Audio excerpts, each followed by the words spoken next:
Well, next on the agenda for this Friday edition of the SportsMax Zone is news out of the Range Nephew Jamaica Premier League following Thursday evening's bizarre turn of events at Sabina Park.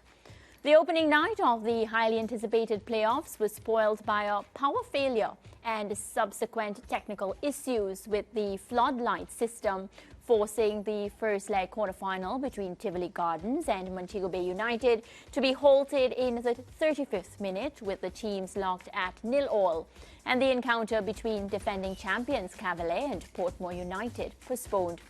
This is how CEO of Professional Football Jamaica Limited, Owen Hill, explained the situation. Challenge with the electricity, the power that fed the eastern towers.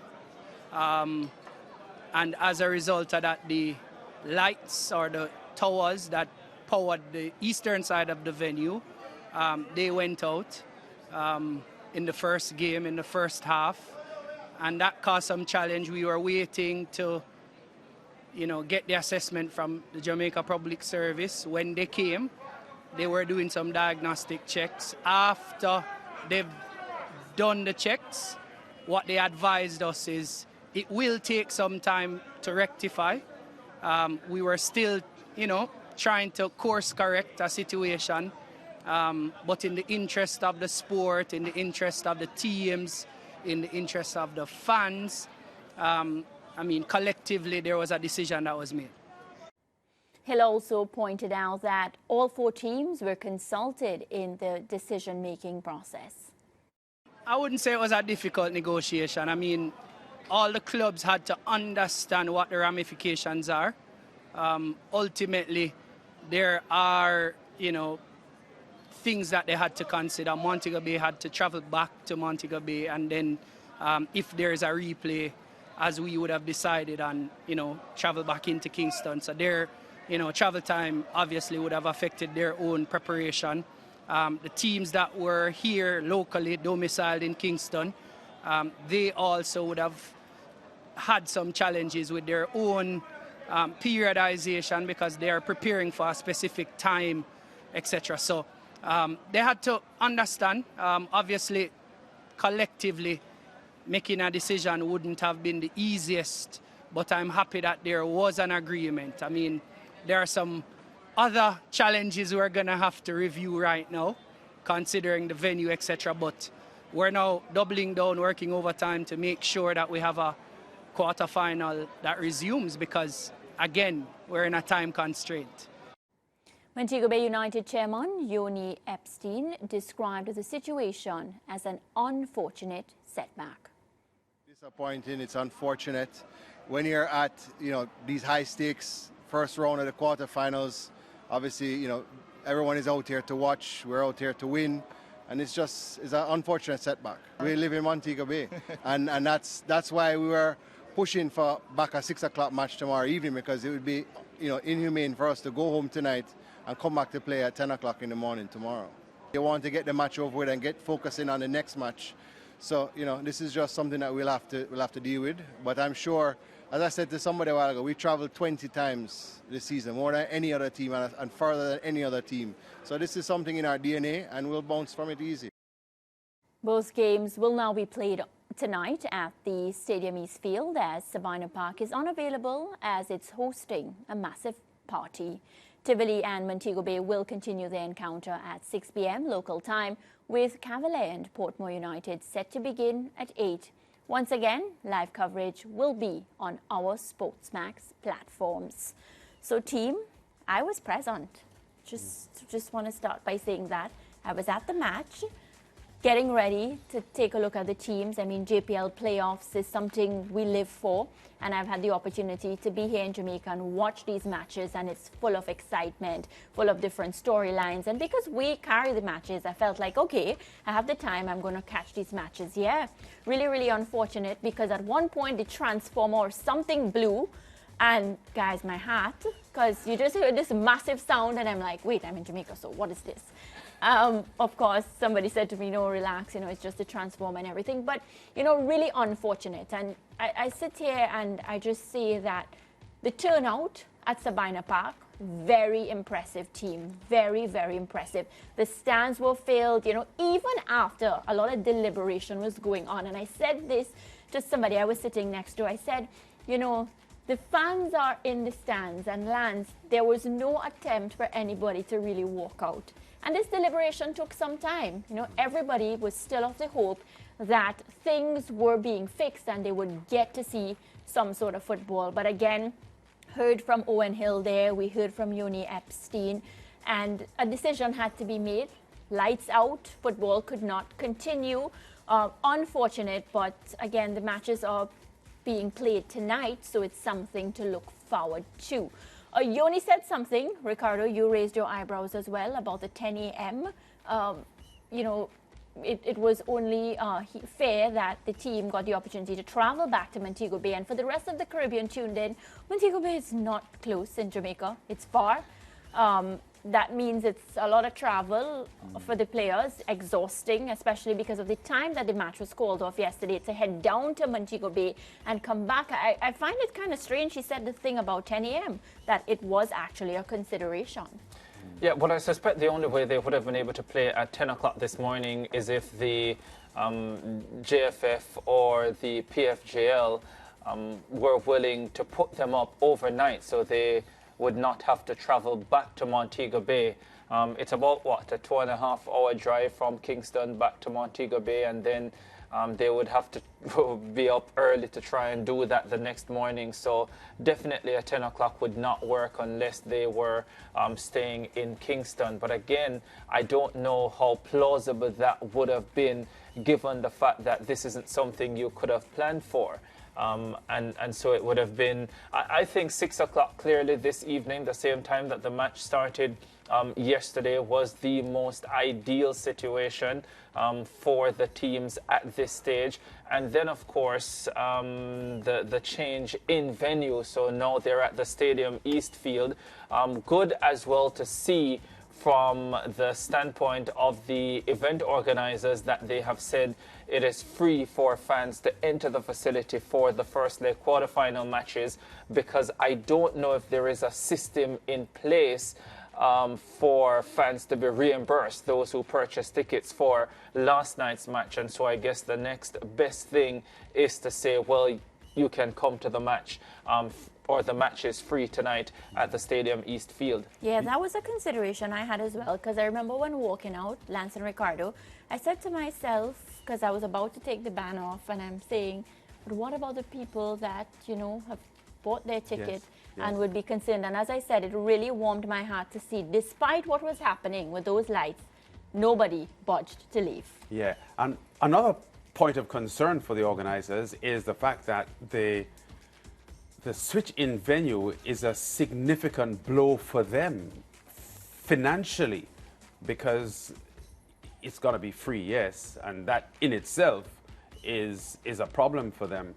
But you know, the capacity of the Stadium East Field is significantly less than the capacity of the Sabina Park ground. Sabina Park, I think 15 to 20,000 capacity, and the Stadium East Field is probably 4,000 or so. So as a spectacle for the audience, it's a significant step down to be playing at the Stadium East Field as against the Sabina Park, where it had originally been scheduled.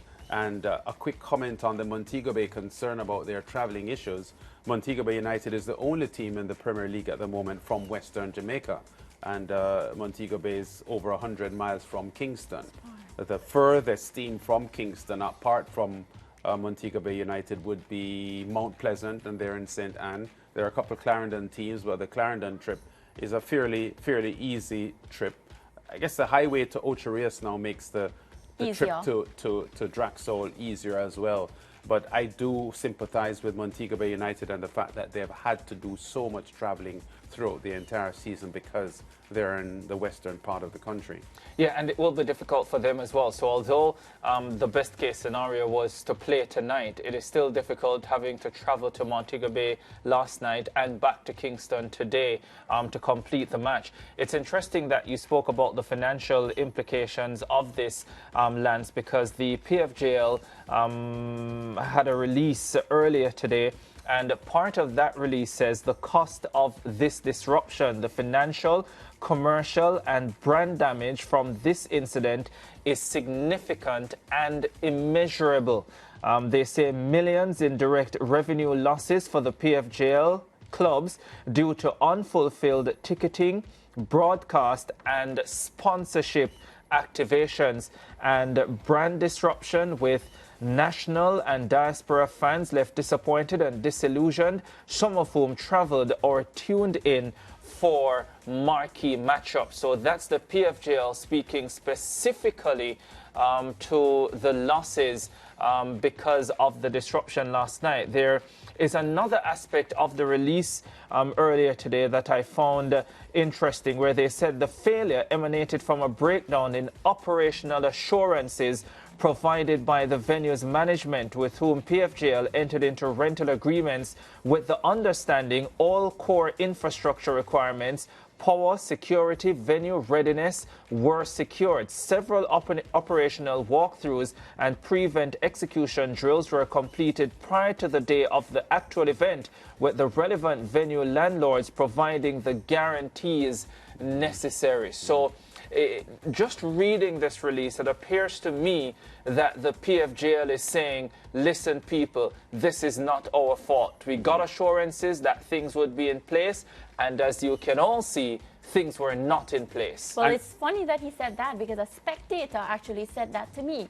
Said, Mariah, I can't believe that we're here for the match and that things are not in place. And the first thing that they would say is the PFJL, Lance and Ricardo, didn't enter. So they're saying, but didn't they do testing before? And a regular person will say that, right? You can't blame them. Didn't they walk through this venue before? Weren't the lights on before? And as I said again, a reasonable man is allowed to ask these questions. And I'm happy, Ricardo, that you read that out, because the PFJL putting it out there, because the first thing the person said is the PFJL. Well, two things. I think the power outage had an impact on what happened last night. And maybe it is that even if they had done pre-checks, it may not have caught that issue. The other thing is, from the narrative I'm getting from the PFJL statement there, Ricardo, I'm wondering if they are looking at retrieving some of the damages from the venue operators based on a breached contract. But wouldn't you, Lance? Of course. I'm just saying that it is obvious that they're going in that direction. Yeah. And I think they should. I suspect at this stage a lot of blame game would be going on, so the Jamaica Public Service would be involved in that. The PFJL would be involved in that, as well as the venue operators. Yes.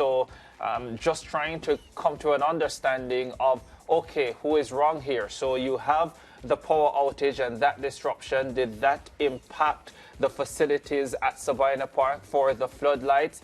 Did the venue operators have adequate backup? Or did they have a working generator in place? If they didn't have a working generator in place, and in truth they should, but if they didn't, did they then, pull out all the stops to get one there in time?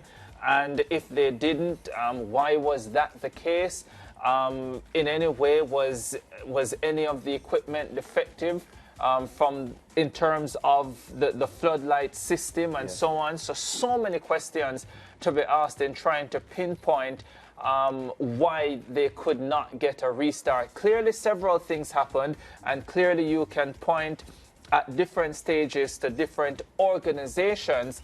But at the end of the day, in my opinion, I believe it is the responsibility of the venue operators to ensure that they have all the backup plans in place, so that if and when things like this happen, it can be remedied quickly and the football can continue, and that didn't happen last night. So I want to hear in a fulsome way the venue operators come and try and defend themselves, because in my mind right now, that's where I am looking at to say, hey, did you do everything that you should have done? Yeah, and a match of the magnitude like this, the cost to put on matches like this, one of the things organizations always come to the forefront and say they're cash strapped. I mean, and I understand nobody wants to put money into something, Ricardo, and have to put that money into that same thing again because it wasn't executed.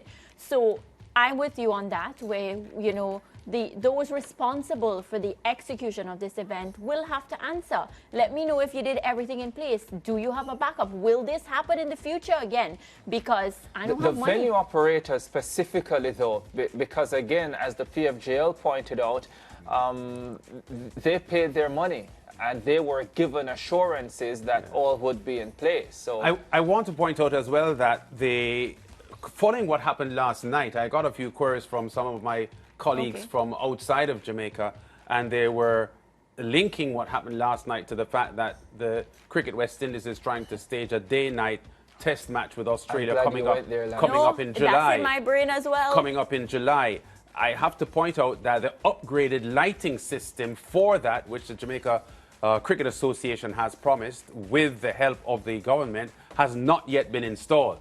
So these aren't the lights that are expected to be in place for the proposed day-night test match with West Indies against Australia in July. But I can imagine that at this stage there are some nervy executive members at Cricket West Indies, for sure, including the president and the CEO, for sure, who are probably huddled in a meeting or on a phone call and saying, hey, should we just say let's make this thing a day match and not bother with this day-night thing, because we couldn't manage the international embarrassment of a similar situation in a test match involving Australia.